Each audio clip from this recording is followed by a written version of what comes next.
I want you to think about the last time you got ignored.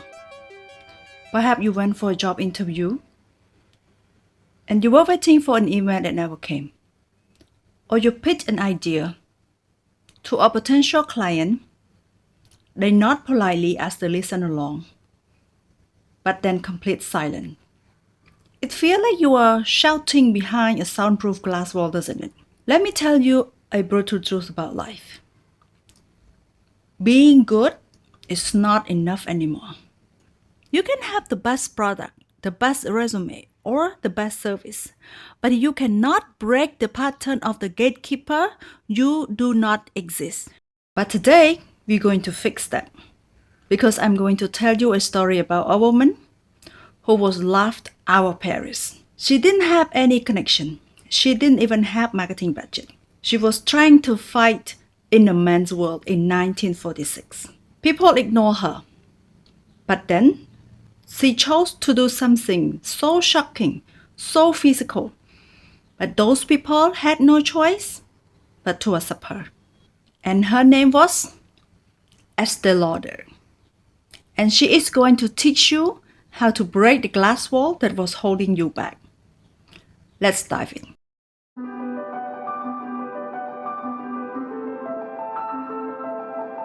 To understand the victory, you have to understand the struggle. Estée Lauder was not born into royalty. She was Josephine Esther Menzer from Queens. She started by cooking face creams in her uncle's kitchen over a gas burner. Her dream was to get into the luxury department stores. But you have to understand the context of the 1940s. These stores were fortresses. The buyers were men, the managers were men, and their logic was simple. We already have Chanel, we already have Dior. Who are you? She tried the logical approach. She explained the ingredients. She showed them the texture. She talked about the science. And do you know what happened? Nothing. They didn't care because logic doesn't disrupt patterns. Fast forward to 1948. She wants to launch her perfume, Youth Dew, in Galerie Lafayette in Paris. This is the Mount Everest of retail. She gets the meeting, she gives the pitch, and the manager gives her the classic no. He says her brand is known enough. It's not chic enough. In that moment, Estée Lauder had a choice. She could leave, go back to her hotel, and cry. That's what 99% of us do. We accept the authority of the gatekeeper. But Esther knew something about the human nature. She knew that people can ignore your words, but they cannot ignore their senses. So what she did was shocking.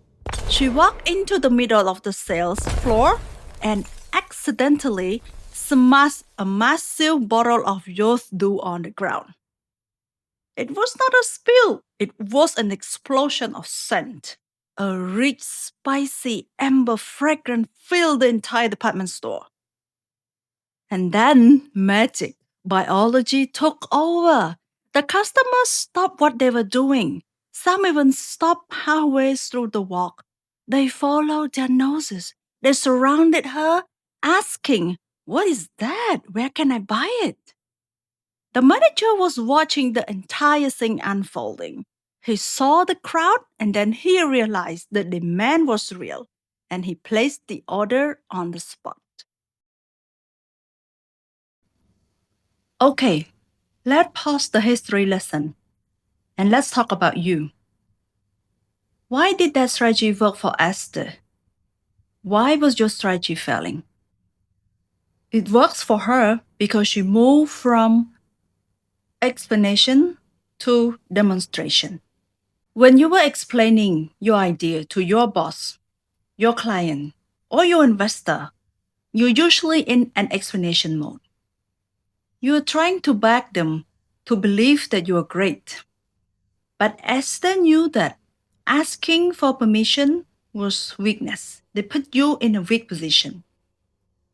But showing them put her in a great power. Demonstrate put her in a great value proposition. She create a pattern interrupt because the brain usually ignores something mundane, but the brain can never ignore a shattering bottle. She forced them to experience her value even before they had a chance to pay for it. She didn't just do this once. Later on, she wanted to advertise on the radio. The agency told her she couldn't afford it, so this is another no. Then she took her entire marketing budget, all of it, and manufactured thousands of tiny samples. She told the stores, give this away for free to anyone who buys something. The store manager thought she was crazy. Why did she give away free stuff? Why did you give away your product? But this was a brilliant idea because this was the birth of the gift with purchase. It worked because she removed the risk. She broke the bottle again, the metaphorical bottle, giving value first to prove she was worth it. So, how do you apply this today? I don't want you to go into your office and break glasses. You got fired over that. But you need to break the metaphorical glass. For example, you're going for a job interview. Don't just send in a resume. Everyone send in a resume. It's mundane. It's the standard.